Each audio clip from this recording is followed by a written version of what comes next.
세디사가 기획하고 진행하고 있는 리빙랩 이야기, 사람을 담다 사적인 이야기, 사담 그 두 번째 이야기 시작하겠습니다. 지역사회에서 리빙랩을 통해서 지역사회의 변화를 꿈꾸고 계시는 우리 청년 기업가분들 모셨습니다.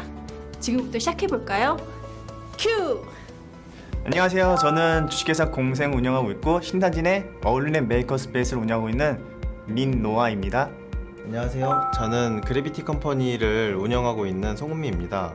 저희는 지금 대전 쪽에서 크리에이터를 위한 공간과 그리고 크리에이터 영감을 위한 콘텐츠들을 개발하는 활동들을 하고 있습니다. 네, 안녕하세요. 적정 기술을 기반으로 한 메이커 활동을 하고 있는 주식회사 놀만 황혜미 대표입니다. 안녕하세요. 저는 위좋은 협동조합이라는 IT 회사에서 지금 9년째 일하고 있는 오영진이라고 합니다. 안녕하세요. 제작소의 조미림이라고 합니다. 제가 일상생활에서 좀 문제로 보고 있는 거는 그 이동권인데요. 유모차를 끌고서 주변에 있는 공원을 간다거나 또 이렇게 식사하러 가는 것도 이동하기 많이 힘들어서 그런 것들이 제가 개선해야 될 문제라고 생각을 하고 있습니다. 코로나 블루 시대가 됐잖아요. 20, 30대 청년들이 가장 지금 코로나 블루를 심각하게 앓고 있다고 생각합니다. 우울감과 침체되는 그런 느낌들을 좀 많이 받는다고 생각을 해요. 그래서 그런 사람들을 위한 문제를 해결할 수 있지 않을까라는 생각을 첫 번째로 하고 있고, 두 번째는 지방으로 오려고 생각을 하는 크리에이터들이 많음에도 불구하고 지방에서는 그들을 받아들일 수 있는 인프라라든지 아니면 그들이 작업할 수 있는 공간들이 많이 없다고 생각이 되어서 그런 부분들을 좀 문제로 포착하고 있습니다. 대전역 앞쪽에 구도심에 실제로 가면은 좀 어두운 길거리, 그리고 역사나 관련된 문화들이 많이 있는데 그런 것들이 잘 드러내지 않는 거리들이 많아서 그 거리들을 어떻게 하면 밝힐 수 있을지에 대한 고민이 좀 많이 있고, 또 그런 거리가 우리 대전시만 있는 게 아니라 대전시에 있는 외곽 지역, 특히나 이제 제가 도서상간 지역 같은 이제 시단위가 아니라 군단위도 많이 돌아다녀 보면 길거리가 어둡다는 걸 많이 발견을 하거든요. 그래서 그런 것들을 쉽게 주민들이 밝은 거리를 갈 수 있는 걸 좀 고민하고 있습니다. 제가 휠체어를 타고 다니다 보니까 일단 제가 일상적으로 겪는 문제, 아니면 뭐 휠체어 장애인분들이 이제 일상적으로 외부 활동할 때 이제 겪는 문제들에서 이제 좀 생각을 좀 하게 되었고요.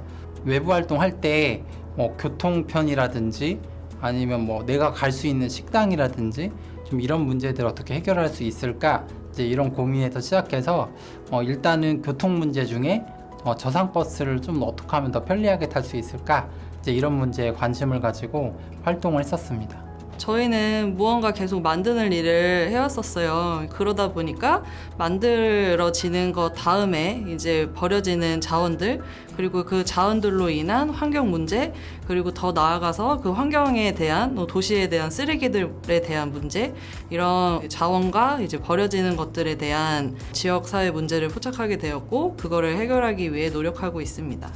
제가 식생활에 어떤 식사 도구를 만들기 위해서 그 장애인분들, 어르신분들 이렇게 인터뷰하러 갔었었는데, 그 장애인 센터에 실제로 신체 장애 가지고 계신 분이 이 장애인만을 위한 식도구를 만들지 말라고 하셨습니다. 모든 사람을 위한 제품을 만드는 것이 장애인을 위한 제품을 만든 것이라는 게, 거기서 제품 개발하는 데 있어서 큰 인사이트를 얻었습니다. 그래서 저는 이 신체 장애뿐만 아니라 신체 장애가 없는 사람에게도 정말 편리하게 만들 수 있는 이런 제품 개발을 하게 됐습니다. 저희가 가장 첫 번째로 진행했던 프로젝트가 은행나무 열매 프로젝트라는 리빙랩 프로젝트였는데, 가을철에 은행나무에 열매 바지를 할 수 있는 그런 시설물들을 만들어서 설치해보는 작업을 했었습니다. 연락이 왔었는데 그 중에서 일반 그냥 가정에서 연락을 하신 분, 그분이 가장 기억에 남는 것 같아요. 부안에서 활동을 했을 때 부안에 계신 이장님이 좀 기억에 남는데, 리빙랩이라는 것 자체가 마을 주민분들이 모든 분들이 사실 동의하시지는 않으시거든요. 그래서 동의하지 않으시더라도 직접 다 찾아가시면서 괜찮냐, 가능하냐 라고 물어봐 주시고, 또 그렇게 소통하는 것들을 많이 도와주셔가지고 이장님이 좀 많이 기억에 남습니다. 저상버스와 관련된 프로젝트다 보니까 다양한 분들이 계신데요. 전혀 이해관계가 없는데도 불구하고 마치 내 일처럼 활동해 주신 이제 버스 회사의 이제 전무님과 버스 기사님들이 이제 너무 열성적으로 해주셔가지고요. 이제 그분들이 기억에 남는 것 같습니다.